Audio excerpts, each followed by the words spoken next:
live here at Basalt Middle School. My name is Allison Alexander, and I'll be your moderator this evening. And tonight we are at the RE1 School Board Candidate Forum brought to you by the Basalt Education Foundation. Tonight we will hear from all four of the candidates running for the RE1 School Board, and they'll be responding to a list of questions that they all received at the same time. And these questions were written by the BEF team. So I'm excited to read the questions for you and to hear what the candidates have to say tonight. And tonight, helping me keep exact time, because each candidate will have 2 minutes to respond to each question, I am joined by Casey Livingston, the board president of the Basalt Education Foundation. Thank you again so much for joining us tonight, and let's get started. All right. And we'll go just starting the questions this time. We'll start with Tammy and then we'll just work our way down. That's okay? So for our first question tonight, candidates, please respond to the question. Please introduce yourself and tell us what inspired you to run for the Roaring Fork School District Board. And additionally, what experiences or qualifications do you bring to the role? Tammy? Can you hear me? Okay. My name is Tammy Nimmo. I moved to the Valley in 1999, right after college, had a degree in journalism, but didn't know what I wanted to do. I lived here, worked here, played up in Aspen Snowmass area for the first 5 years, discovered customer service as my passion, did restaurants and taught snowboarding and raft guided, bought a house in the Mid-Valley with some friends of mine because we wanted to get our foot in the door and that was the only way to afford it. That, and I met my husband Harlan. We moved him in with us. We all lived in community for a while on Rabbit Road. And then in 2012, silver lining of the recession is that we were able to buy a house in the Crystal River Valley. Our firstborn son Oliver was born in 2013. When he was ready to start school, I decided to become a substitute teacher. He had some health issues, and I knew he was going to be a handful for the school, and I just thought I need to be close by. So for 9 years, I substituted up and down the valley and got to know a lot of the schools. Not super well, of course, but pretty well. Was in almost all of them. Then when my younger son started school, I became involved in the PTO. I eventually became the president. We spent lots and lots of time in the school there, helping them fundraise, helping them learn to ice skate, helping them read, helping with book fairs, doing everything that I could do. Now Casper's in 4th grade and I find myself ready for a new adventure. I hope that being on the school board is my next chance to serve in the school and serve my community. And I would say my biggest qualification is that I am very, very rooted in this community in so many ways. I'm very curious, I'm very student-centered, and I love being on teams. Thank you so much, Tammy. Next. Hi, my name is Jody Barr, and I have always wanted to serve my community in some way outside of granola donations. When this position came open, I was encouraged by some friends to run. I'm a longtime community member, a parent, a grandparent, and above all, an advocate for children. I'd always have been. That's part of the reason I actually started my company. I've been working with children for over 30 years. I ran a preschool for 12 years. I ran summer camps. I facilitated youth ministry for a decade, working with middle school and high school students, and I have mentored many young people. Children have actually taught me, and realizing how vulnerable and innocent these little humans are at a young age made me put a lot of thought to what I was teaching them. I've also had huge interest in health and wellness, which led me to begin my own company, Mrs. Barr's Natural Foods. Maybe some of you have tried it. The experience of running a company teaches you to be patient, tenacious, organized, as well as financially astute. I believe I have a responsibility to my family as well as my community to provide them with nourishing food for their bodies. I've been in the whole food business now for 13 years and have overcome many challenges, including competing against billion-dollar companies. These experiences combined are what I believe makes me an excellent candidate. Thank you. Next. Hi, everyone. Thank you for being here tonight, and thank you to the Basalt Education Foundation for hosting, and to our moderator. I appreciate everyone coming out and taking the time to engage in this process. I'm running for re-election this time around after serving 4 years on the Board of Ed, most of that time as the president of our board, because I think that I have the experiences, the education, and the wherewithal to continue to make a difference in our community. In my first term, we accomplished huge amounts, including entering into our first ever bargaining contract with our teachers, which I think is incredibly important, and systematized a lot of the processes of the Board of Education, updated our entire policy manual within our school district, among many, many other things that I could nerd out on and get in the weeds with you on for a long, long time, but I won't. At this point in time, I'm ready to continue that work. I am a tenacious person who goes out and gets done what I set out to accomplish. And I did a lot of that in my first term, but there is still work to be done. I am a true believer in public education. I have 3 children within our schools, a 5th grader, a 3rd grader, and a 1st grader. And I have every possible reason to make sure that our schools are the best that they can be, that our educators are funded appropriately, that our classrooms are staffed and equipped with everything that they need day in and day out, and that the kids in our community are cared for. So I am here because I deeply care. I deeply care about our schools, our teachers, our students, and our communities. And I am ready to give this 4 more years, knowing what it will take and what it has taken thus far. So I humbly ask for your vote this time around, and I'm excited to get into specifics on why I think that I am deserving of that. Thank you. Thank you. Next. Hello, my name is Elizabeth Taylor, and I am running for Roaring Fork School District School Board as well. And thank you to the Basalt Education Foundation for hosting us tonight, and thank you for everybody for coming out. I've been an engaged parent and community member for the last several years, attending board meetings, work sessions, wellness committee meetings, and district accountability committee meetings as well. I've been elected to that recently. I'm a mother of 4 and a proud mother of 4. And I was an outdoor, actually, that I haven't said before is that I was an outdoor education leader when I was in college for 6th graders in the Boston, Massachusetts school system. And I also led backpacking trips for teens in the Pacific Northwest. My time in the district accountability committees has been really interesting. It's been such a great learning experience, and it's very interesting, and I'm learning a lot about what goes on and how negotiations are happening, and making suggestions and hearing how things are going with the school board. So I also ask for your vote, and I'm looking forward to being a member of the school board. Thank you very much. Thank you all so much. And can I just say I'm excited because all of our candidates were under 2 minutes in answering their first question. And sometimes that introduction can be really tricky, right? So I'm very excited. Perhaps in the audience, we could give them a round of applause just for being here. Amazing. And now we're going to get into some of the meat of the questions here tonight. And before we do that, I know that as I'm settling in here, I know that talking about challenges and things that we might have difference of opinion of, which is really exciting.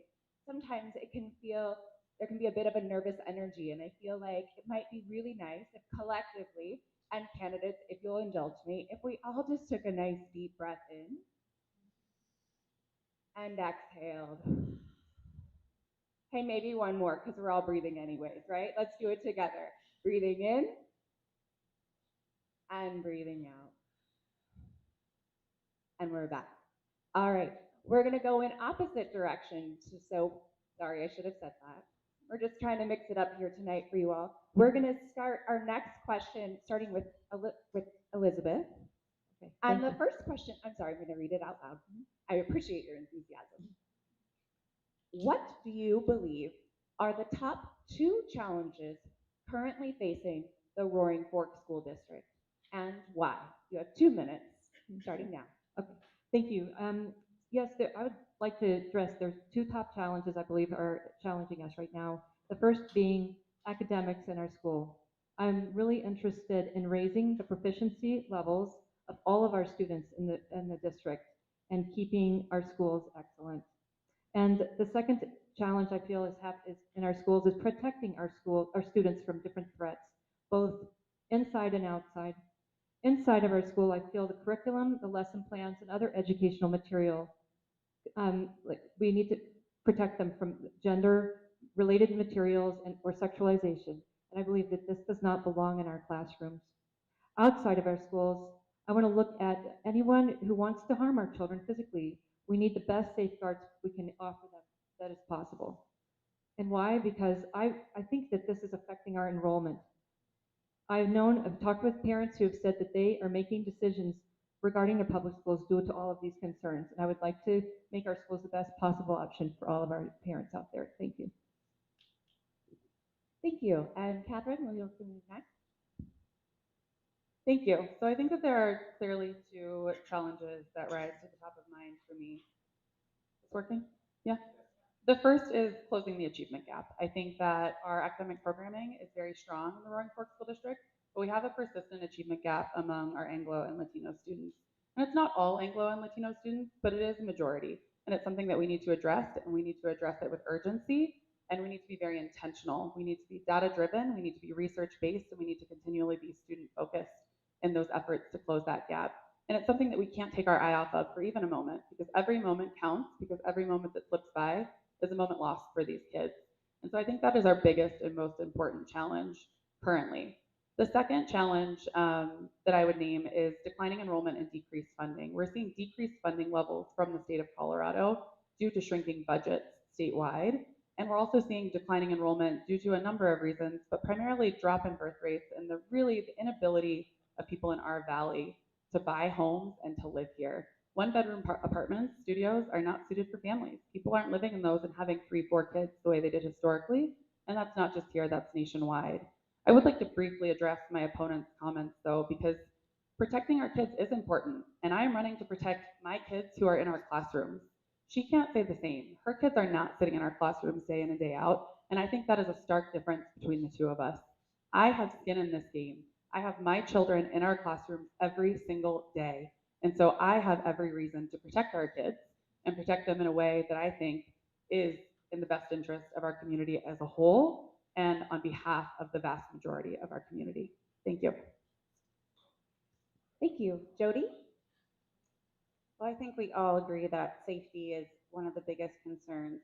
Safety and academic performance are two of my biggest concerns, or two top challenges currently facing the Roaring Fork School District. And you need one before the other. Because if kids don't feel safe, how are they going to focus on learning if they're feeling anxious? And we also need to we need to pay attention to the kids that are really struggling with even mental wellness. And that's a huge part of feeling safe is, if their needs aren't being addressed, that's something that we need to look at, and we need to really put some policies in place. And I hear that kids are really hurting, especially in the high schools. So we need to look at all of those reasons. Also, academic performance. We know that since 2012, the scores have been declining.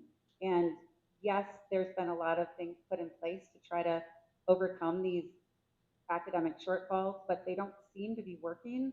And I think that's something that we all have to look at, and we have to come up with answers. We have to ask ourselves some hard questions. Are we focused on the right things?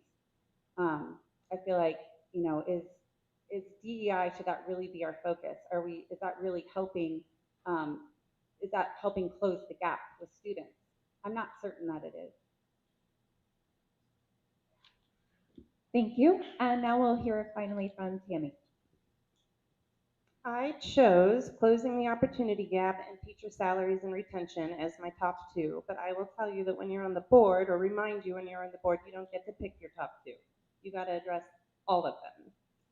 Closing the opportunity gap that exists between the Latino students and their classmates is definitely one of the top challenges in our school. It needs to be remedied as quickly as possible, especially in ELA and math. These kids deserve the best chance at life, and I believe that comes from getting the best education in school that we can provide. If they can't speak, read, and write in English, then they can't learn. We need to change this now. I came to this country as a second grader. I knew English, but I did not know the American culture, and I still remember what that felt like and how hard it was for me to learn when I was in a new culture, even though I knew the language. And when I'm in the schools and I see those kids with similar struggles or differences, my heart goes out to them. I was there, and so were my sisters.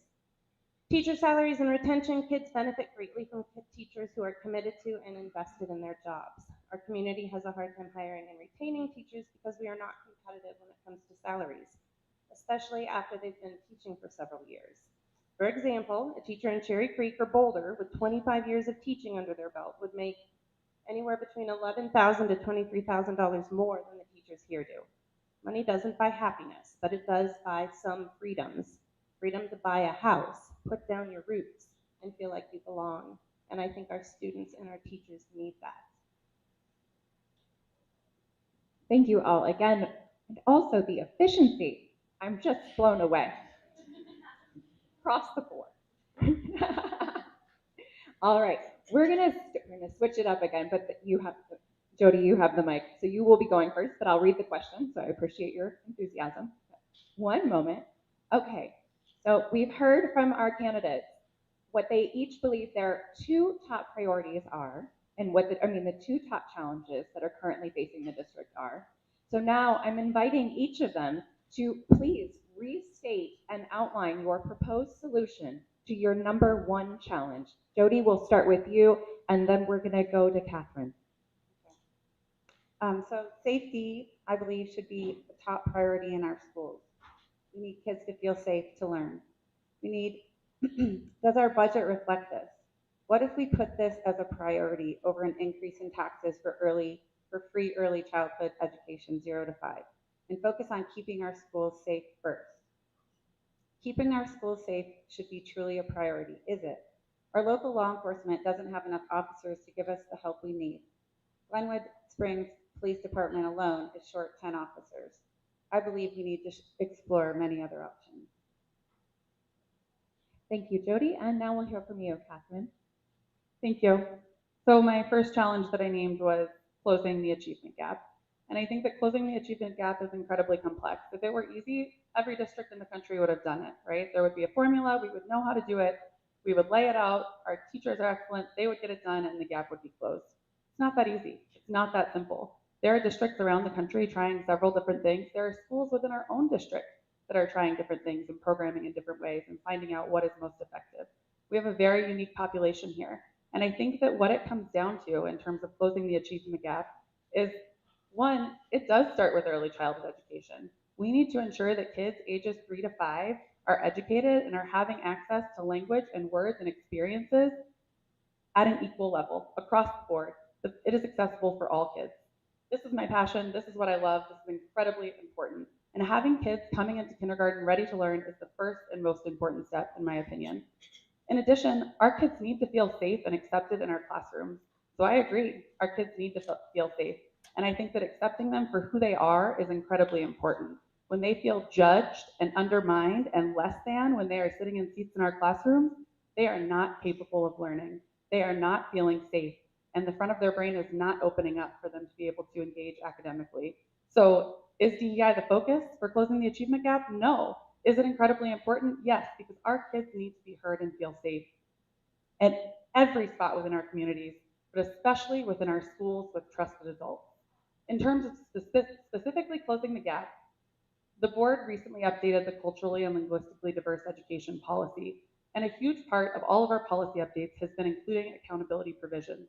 Within that policy, the board will now be receiving an annual programmatic review for every single school on their CLDE programming and how it is working, what is effective, what's not effective, who's growing, who's not growing, so that we can make educated and informed decisions about how best to address this and tackle it and get it done quickly.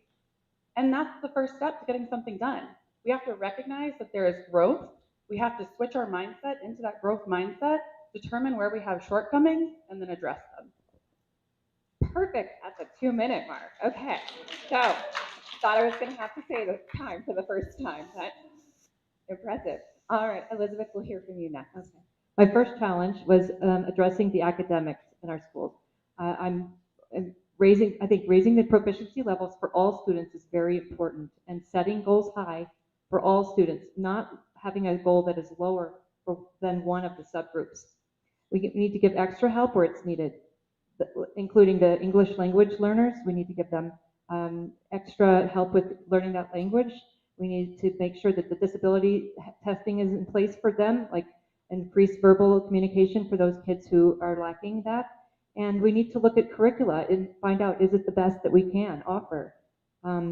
Definitely teachers need to have their professional development so that they can take advantage of the curricula and the tools that are given to them. And then we also want to support at home, like with reading and homework. There's also something called the science of reading, and we can have that training for teachers as well as parents and grandparents. Thank you. And then we'll pass it all the way back to Tammy, please.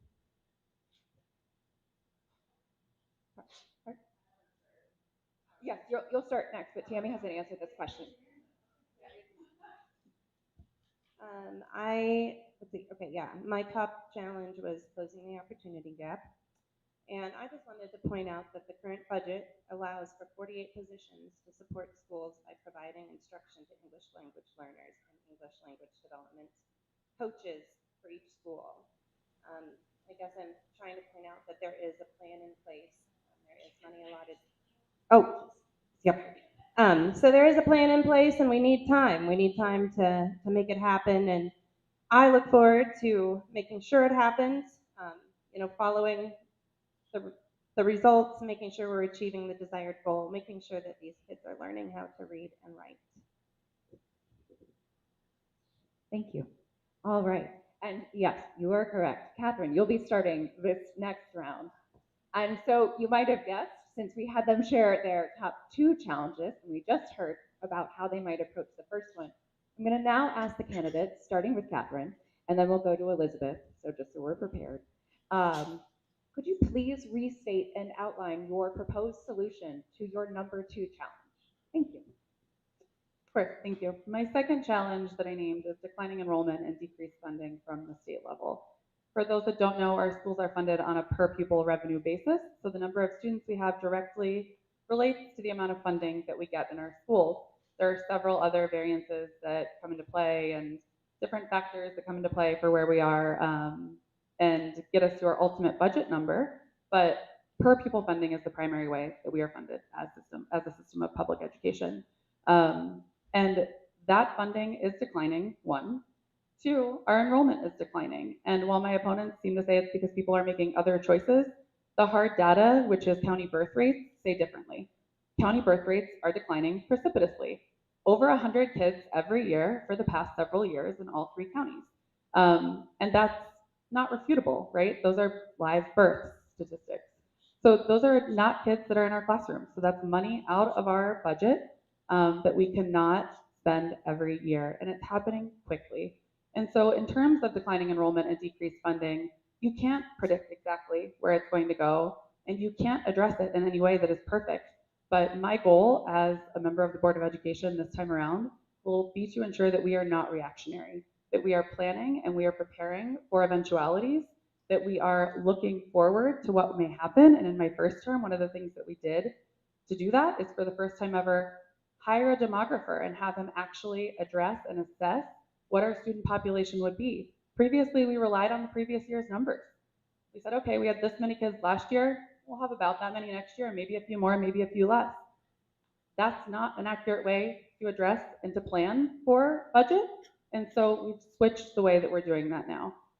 And the worst thing that we can be in this regard is reactionary. So my goal as the ultimate purse keeper sitting on the board would be to plan and prepare. And Elizabeth? My second challenge was to make sure that our parents know that their children are safe in the schools, safe both in what they are being taught and also safe from any outside threats. From inside, we know that gender-related material has been and is being introduced into our schools. In 2022, there was a newsletter that was rolled out by our previous superintendent. We also know that there are the 3 R's sex and health ed curriculum has some information in there that is also gender-related. Right now, there's a survey, the Healthy Kids Colorado survey, and in that there are questions regarding gender identity, sexual identity, and specific questions asking if someone is transgender.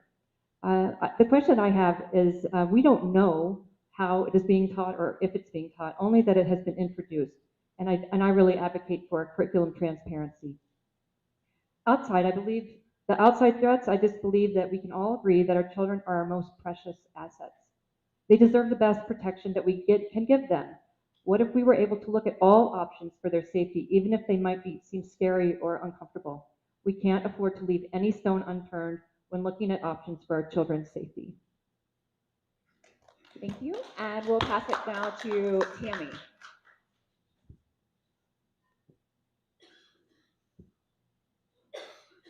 My second one was teacher salaries and retention.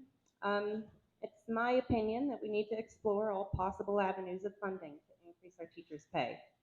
Colorado ranks 9th in the country as far as average income, but we rank 32nd when you look at education funding. That doesn't really make sense to me. We have money, we have resources. I think we just need to find the right ones, have some dedication to the process, never give up, and find a way to pay them more. And finally, we'll hear, thank you. And finally, we'll hear from Jody. So low academic scores continue to show up in schools despite all the efforts. Many kids are below grade level, and there are many children that are unable to read. Is our number one goal to close the gap or to get grades up? If we focus on teaching, what if we focus on teaching the basics of education? Are English language learners getting the support they need, and are families part of the solution? Last year I heard we had 8,000 volunteer hours. That's really great, but what is the focus of those hours? Are volunteers being used effectively? Because of all the efforts that are put in place, it is still not getting our grades up. There's still an issue there. And you know, I don't have all the answers, but I would like to ask some hard questions if I'm on the board. Are programs in place like AP and college courses the only way we can challenge our gifted kids? Are we offering trade schools and opportunities and internships? How much hands-on learning is offered? These are all questions I would like to explore once on the board. Thank you all again. And another round of applause because they have kept under time. We have heard how they each plan to address each of their 2 issues and heard thorough answers from all of our candidates. Thank you all so much for being so well prepared and thoughtful in your responses. Just a little note, keeping the mic about this far away is a good idea. So if we are too close, we can't hear you very well, and if we're too far, we can't hear you. So just a blanket note, feel into what's right for you. All right, so our next question is, how familiar are you with the Roaring Fork School District budget and funding sources? And what do you see as the main financial challenges and also the biggest opportunities? And Jody, you have the mic, so we'll just start with you. Okay. The main financial challenges that I see are declining student enrollment and healthcare costs. We've been told that declining birth rates are the reason that we've lost 120 students this year. And yes, there's data on that, I understand.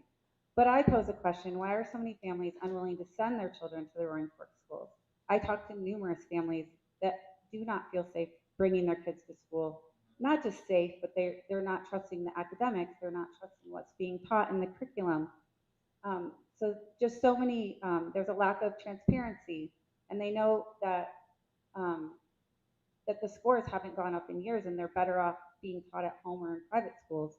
We want schools where everyone wants to attend. We want it to be the best option. My son went to private schools, but he graduated from Basalt High School. I have grandkids that will probably end up in public school at some point. So, you know, it's not just about me and my family, but it's about our community and this is the future. So, you know, whether we have kids in school or not right now, we care about what happens to the schools in our community. I also question if we're focusing too much, again, on closing, I'm on the wrong part. Are we focusing so much on closing the gap and inclusivity that we're forgetting to focus on the basics? Could the answer lie in rebuilding trust within the community? These are the questions I believe need to be asked and answered. Thank you, and we'll hand it to Catherine. Thank you. Just briefly before I get into finances, I wanted to offer a couple things. First of all, the Healthy Kids Colorado survey is a statewide survey, not an RFSD survey, so those questions are not determined by RFSD. And part of what is important about knowing what's going on in our district is having an actual connection to our district. I receive multiple remind messages, emails, and other things from our schools every single day. It's unfortunate that my opponent does not, but that's because she doesn't have kids in her schools. So I think that that is an important thing to note when we're talking about transparency. And I think fiscal transparency is incredibly important. In the last 2 years, we have created a finance committee, and we have invited members of the district accountability committee to be a part of that, and publicly noted several of those meetings. They meet monthly to go over our finances. I've become incredibly well acquainted with our budget and also earned a certificate in school finance from George Washington University during my time.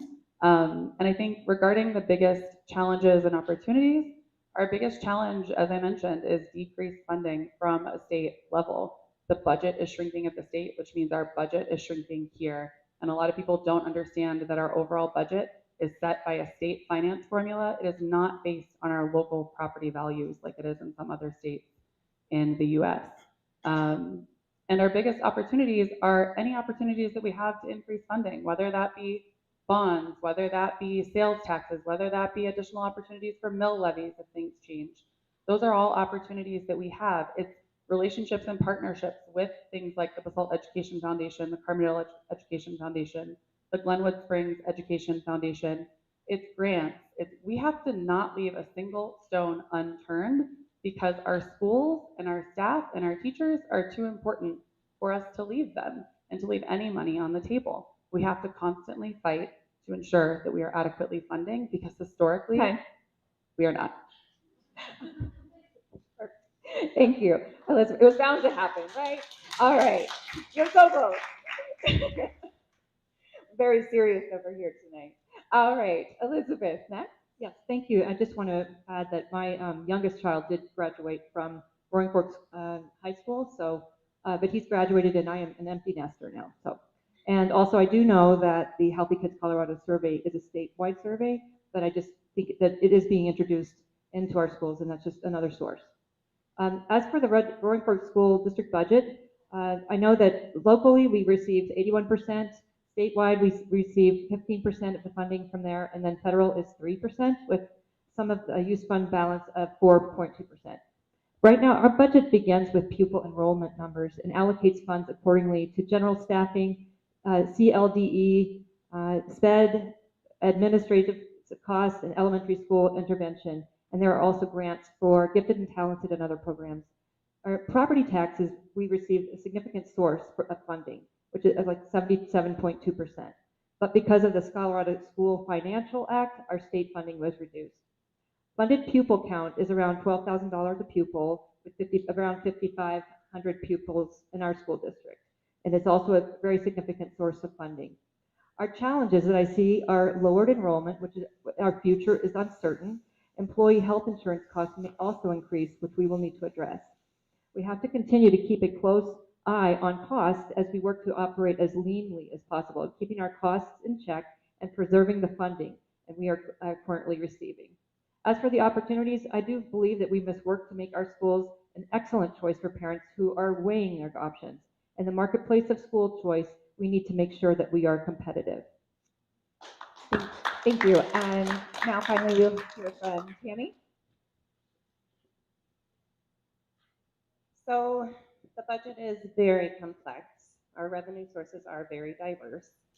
They do come from the local and state and federal sources. I did learn that as local revenues rise, state funding can fall, which complicates things. You couple that with projected decreased student enrollment, and yes, it's a little bit scary. I look forward to learning more about the budget and the process. I am committed to exploring all options to make sure funding is in place. You know, I I believe that, things can't always just keep going up, up, up, up, up, regardless of what we're talking about, climbing a mountain or, always getting more and more students. So as a team, as a board, we're going to have to make sure that we can find ways to provide, the best education that we possibly can to, all the students that we have, whether our population is decreasing or increasing. I am super excited about CFO, the new CFO. I don't know how to say her name exactly. Christy, anyway, thing. Um, they hired her, and she came from RE2, and she has received awards for her work in the RE2 school district from, and it's award that is awarded to people who work in the school districts. And she got it 7 years in a row. She's really good at what she does, and she ended up working for Basalt too, I believe. And so I feel like that opportunity right there is huge. I'm super grateful for that. Thank you very much. And you can just hang on to the mic because you're going to go first next. All right. So we have heard about each candidate's two top challenges and their plans for attacking that, and the budget. And now we're going to move on to a topic that I've heard sprinkled throughout the candidates. So I think we're in for some interesting answers, and I'm excited to hear what they have to say. So our next question is, the topic of policies related to teachers and school safety has come up. What is the most effective way the Roaring Fork School District can support having the safest schools possible? How should decisions about safety measures, training, and funding be made? And Tammy, again, we'll start with you, and then we'll just move down the line. I believe that safety is already at the top of our executive team's priority list. If you look at the website and look at their policies and stuff, you can see they describe the 5 pillars of safety. They're very clear on our website. Prevention, mitigation, protection, response, and recovery. If you read the plan, they state that the district has in place a comprehensive, proactive approach to school safety and security. It's an approach that will be continually evaluated for effectiveness and use of best practices. I think we're on the right path. I think it's a great plan. I know that it's scary to not have guns in school for some people, but for most people, it's really scary to think that there would be guns in school. I was trying to do some research to find out if there was any data out there showing that that was useful or it had, been successful, and it hasn't. So I'm going to do everything I can to support the efforts that are already in place, make sure that we're paying attention to anything new that comes up, work really closely with our police department as we currently are, and make sure that our kids feel, that they're not being scared by the fact that everybody's talking about having guns in school or that their teachers are armed. Thank you. Now we'll hear from Jody. I believe we need effective and affordable ways to protect our children. And we seem to have created some controversy over this topic in the last forum by bringing up concealed carry. So I just encourage everyone to do some research for yourself.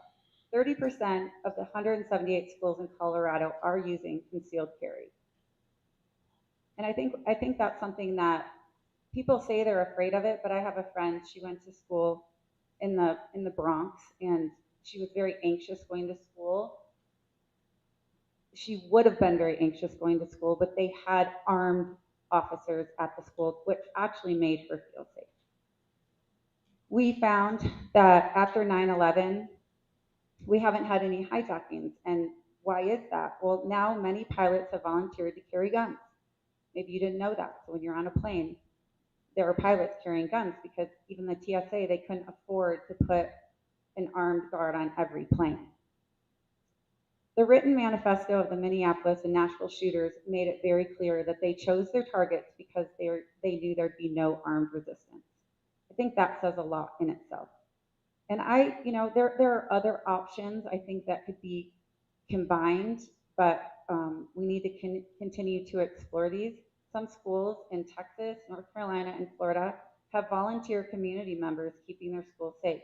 They use community members such as ex-military and former police officers. We need to look and see what all the options are that are affordable. I'm not saying the school doesn't have things in place, but is it really going to be effective if an active shooter comes in the room and every 17 seconds someone is shot?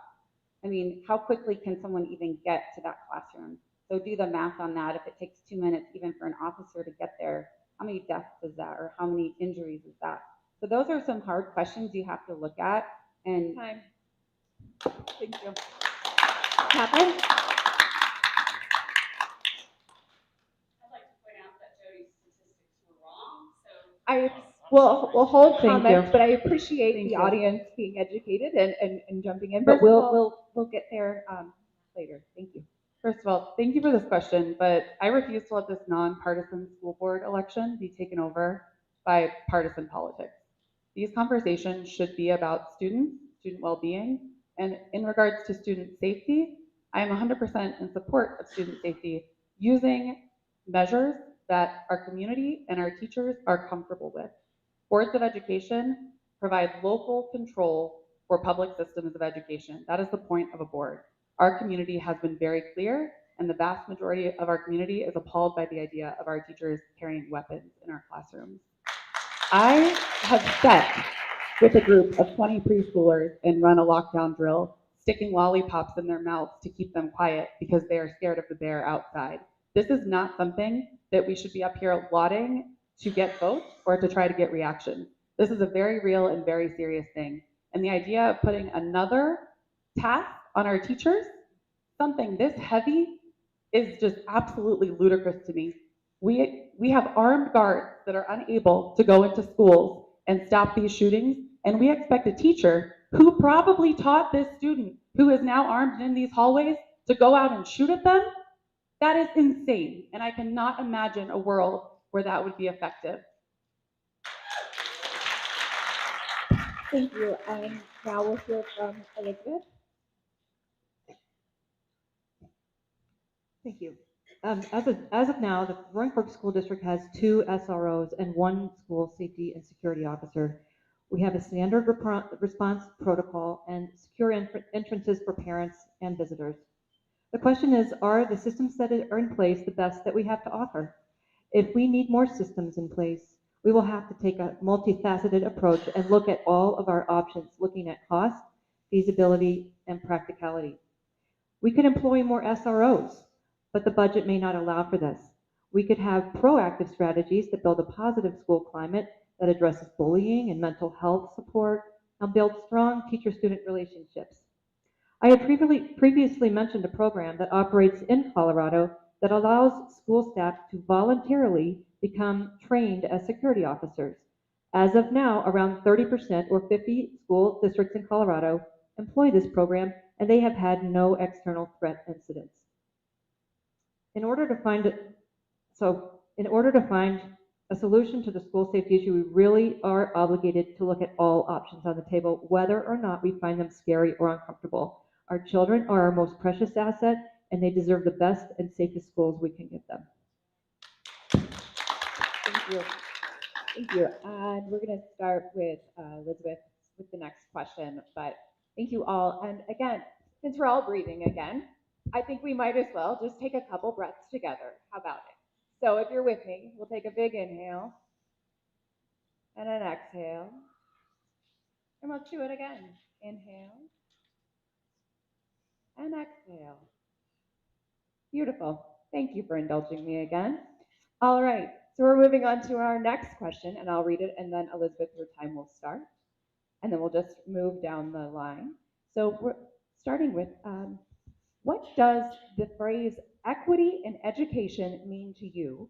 And do you think it's important? What, if any, changes would you make to how equity is achieved in our schools? Elizabeth? Yes. Thank you. We need to give our students help where it is needed, bringing scores for all students and keeping our goals high. Some children will need extra help to reach their goals, like in English language learners and dyslexia, which is being underdiagnosed in about 15 to 20% of students. So early testing is necessary. increasing vocabulary by increased verbal communication for those kids who are lacking those skills. A big piece of this is in the family. Reading to children at an early age has been shown to have great results in developing and rewiring the brains of young children.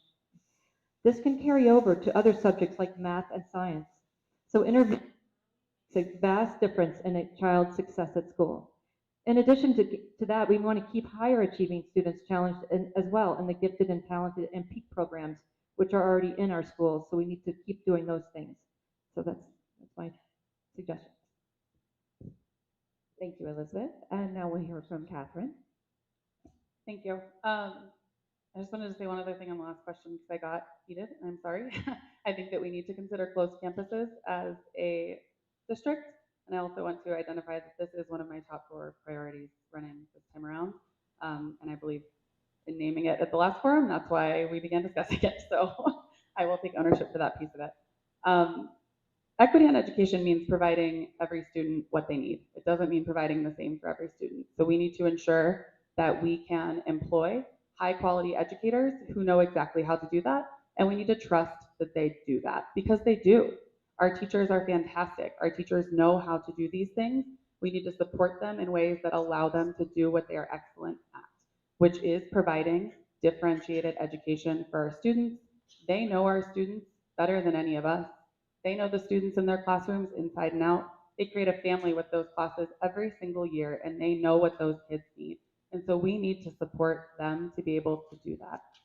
I think that in terms of changes that I would make as to how equity is achieved, I would be more intentional about it.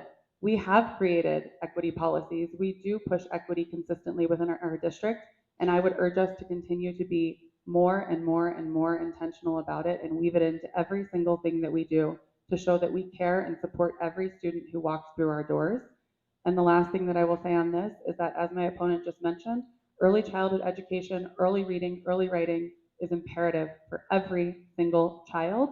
There is another issue on the ballot, 7A, this November, and I would urge my colleagues here to all vote for that because they are all saying that that is an important piece of education and equity.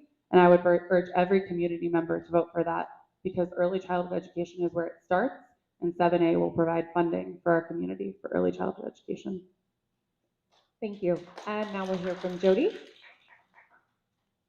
So equity in education means ensuring that every student has access to the same resources, opportunities, and support they need to succeed. Making sure we offer extra help or resources for students who face barriers such as poverty, language differences, or disabilities. Making sure we're using the best tools available. But again, I ask, are creating inclusive policies working? Is this focus on fairness rather than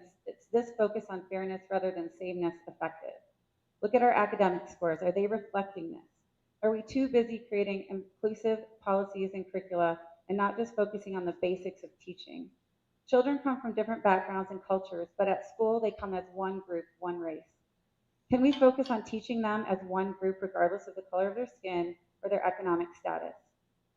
Respecting and honoring all children is high on my priority list, and that would be reflected if I served on the board. Thank you. And Tammy, we'll hear from you. Well, I agree with these ladies. Equity in education is a lot like the school's definition of fair. Or maybe I don't know if that came from the school, but it's not giving the same to every kid, but giving every kid what they need. It's making sure each student has what they need in a form that allows them to succeed.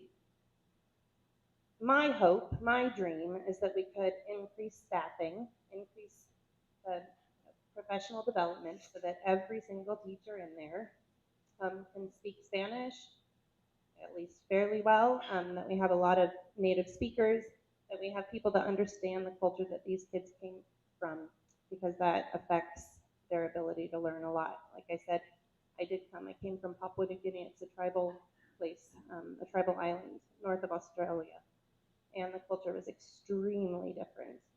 And thankfully, I had a really, really strong family unit to help me through. But when I went to school, they had no idea, and that affected me deeply. I had a really hard time learning in the beginning.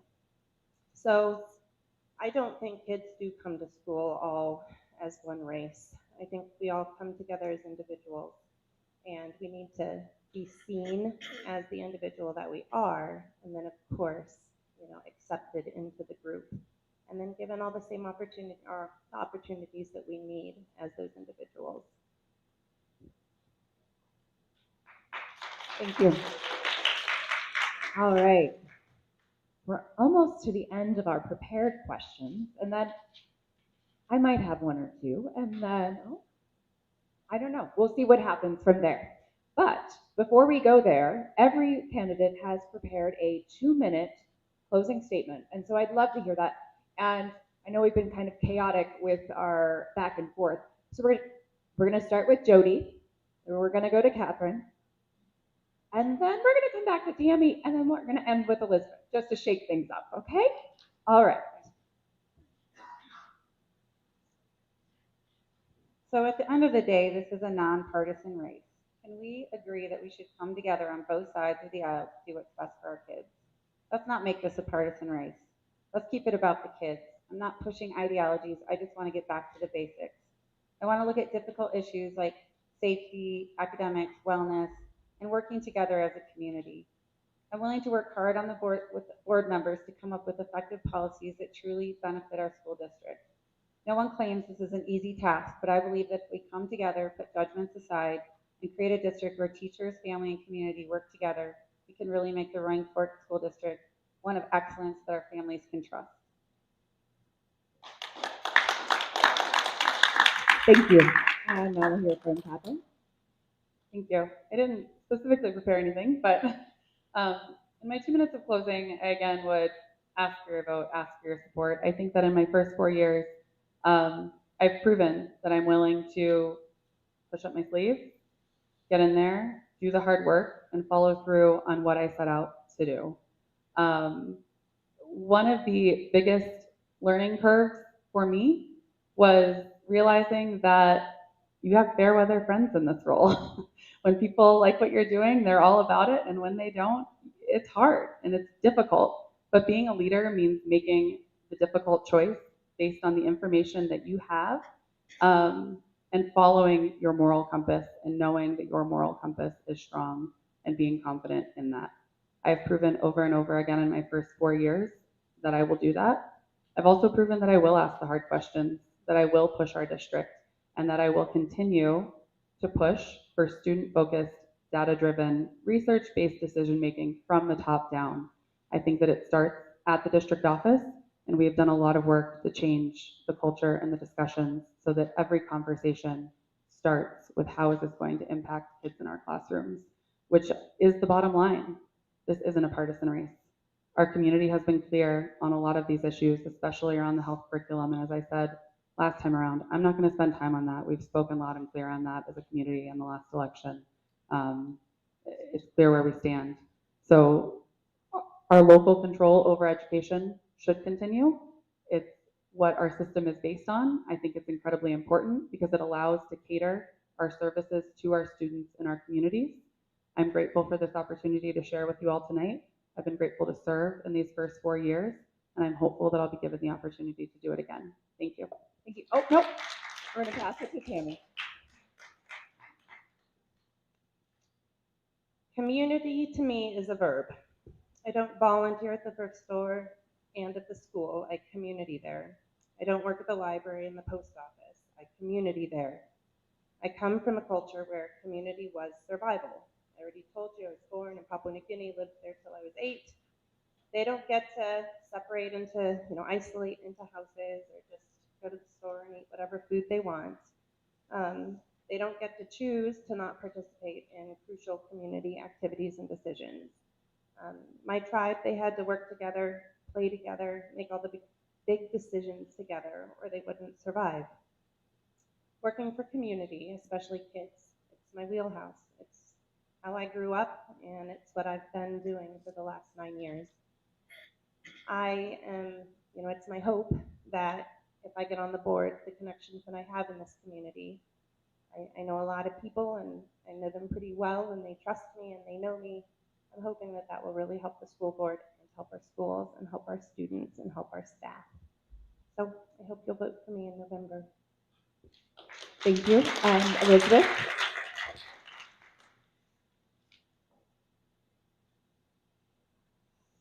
Again, I would like to emphasize the importance of making our schools the best choice for parents who are evaluating their options.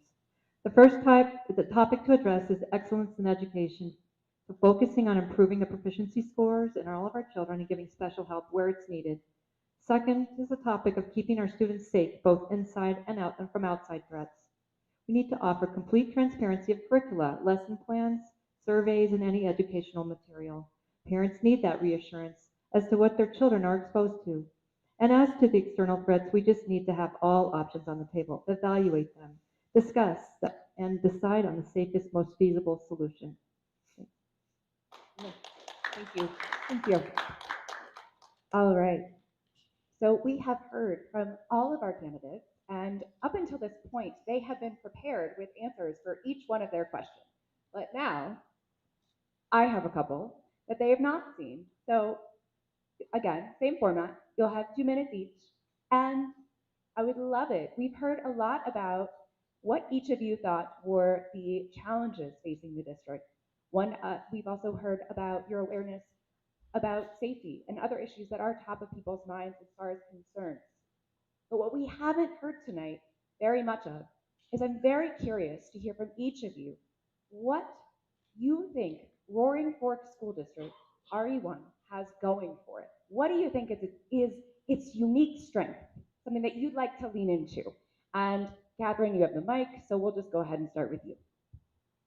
I really appreciate this question. It's something that in the last year I've been trying to teach myself, that it's okay to think about what we're doing well and what we've done well and what is good, and we don't always have to constantly identify what's going wrong, although that is important and I will continue to do that.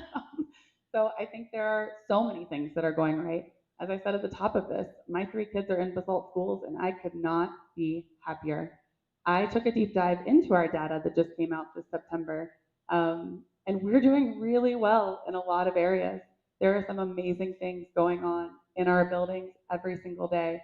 Our relationship with community, our partnerships are incredible. We have amazing partners working with our students day in and day out and providing them with opportunities that not many students get. My family in Ohio can't believe the things that my kids get to do in school and the opportunities that they have and what they are exposed to. And I really think our number one strength is our diversity. Our kids get to be in classrooms, learn in environments that actually reflect the world that they are going to live in. And I cannot explain how valuable I find that as a parent. I want to prepare my kids to be adults. I want to prepare my kids to go out into the world and into society and to contribute. Right now, I'm missing lacrosse practice with my 25 players on the back field here, and I told all of those girls, be involved, speak up, say something if you see something, and come over here after practice and hear it, see it in action, because it's important. And our kids get to see it in action, and I think that that is super cool and not something that all kids have the opportunity to do. Another huge strength of our district is our small, unique communities and schools. What it means to be a Longhorn, a Ram, all the things, right? Our kids love that. And so I would want to protect that with everything. Thank you. Thank you. And we'll take that to Elizabeth. Thank you. Well, that's good. I'm glad to have this question. So what has it got going for it? I think it's got a lot going for it, actually. And I will say that when my son was at Roaring Fork High School, he really did love the feeling there. The community felt very good there. He was happy. And some of the things that I think he loved most about school were the things where he got to have hands-on training. And so that goes to the CTE training that I see happening in the schools, which I think is such a good asset there. I mean, it's training kids in ways that, not books and academics, but hands-on skills, and it's just an immense help to them. So he really loved the woodworking class there. He built some really great things that are in our houses right now. The capstone project was an extremely cool thing that he did. He built a raised bed little place for like a little garden, and he included irrigation for it and all kinds of things to help the plants grow. And he partnered with a local landscaper with that. That was very cool. So I just want to say that when the kids have these hands-on opportunities, they really shine, and I just love seeing that in them. So there you go. Beautiful, and we'll take that to Jody. So I honestly am amazed at how many programs are in place in the Roaring Fork School District, from teaching English as a second language, and we have excellent teachers. And whenever during this process, I'm trying to talk to as many teachers as possible, and they're so busy because they are so focused on their job. And I hear about how much they care about the kids. And obviously, they're not getting paid a lot, so they're doing it because they absolutely love the kids. So I told kudos to the teachers at our schools. They're amazing. We live in the beautiful mountains, and so we have incredible programs like outdoor ed, at least at Basalt High School and Middle School. I'm not sure about the other schools. And what a great opportunity. That just brings a whole nother perspective into the children's life that maybe don't have that opportunity outside of school. We have a really supportive community. I've noticed that when someone's hurting, our community gathers around and supports. And that is something that I think is one of my favorite things about this community, and that impacts the school too. People are willing to put money into our schools. I feel like a lot of times these taxes come up and they say yes. And I think we have a generous community that's willing to put into our schools. So, and also our sports, we offer many sports for these little schools to have all the sports they offer. I think that's great too. I'm all about sports and wellness and kids. Sports saved me, so I think they're super important. Thank you. And finally, we'll hear from Candy. I'm going to say a lot of what you already heard. I think our community is amazing up and down the valley. I mean, we have, I don't remember exactly, but I heard at one point we have like more nonprofits per square mile than anywhere else in the world or something. I think that's an exaggeration, but you know what I'm saying. VOSes, out there for the Latino population, and Lift Up, and ACEs, and Aspen Institute, and music, and there's so many programs here for our kids. I also want to say I think they are darn lucky to live in the mountains where the weather is unbelievable. It makes you want to be outside. It makes you want to exercise. It makes you want to mountain bike and play. I think that's huge. I love seeing our parks full of families when the weather's nice, and the weather's almost always nice. I also think there's so many great adult leaders out here. I remember moving here from Kansas, and I was hiking up a mountain, doing one of those races, and I got my butt kicked by women that were like 30, 40 years older than me. And I just think it's amazing that our students, have that kind of adult influence in their lives. Their teachers are doing it. Their teachers come in after a weekend and tell them about the mountain bike race they did. And we all know that kind of stuff is so important for mental health and, feeling connected to your community. So, and then I think our schools are doing great. I think we have a lot of amazing teachers who are so committed to the kids, and they're doing, everything they can for them every single day. And our kids are incredibly lucky to have that. Beautiful. Okay. Yes. Those were such good answers, right? Oh my goodness. All right. I'm torn because that was such a good question. I feel like hearing what people really love and what makes this place so special, and enough that they would take the time to be a candidate here. It feels really good, and it feels like a wonderful place. And we're running a little bit ahead of schedule, so I was thinking we could maybe end there. That feels right. I think that feels right.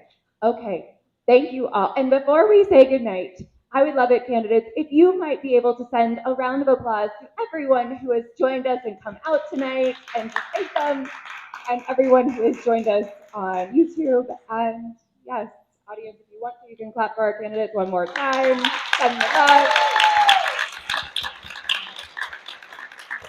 Girls, come in the auditorium. Come in. You can come in. Oh, there are actual youth joining. This is actually the lacrosse team that I missed practice with tonight. Amazing. All right. Thank you all so much. It has been my pleasure to learn more about these amazing candidates together. Thank you, Basalt Education Foundation. Basalt Education Foundation for inviting me to be here tonight. Thank you, Casey Livingston, for the board president, for being our amazing timekeeper. And candidates, you did amazing with keeping your time. Thank you all. And audience, truly, thank you so much.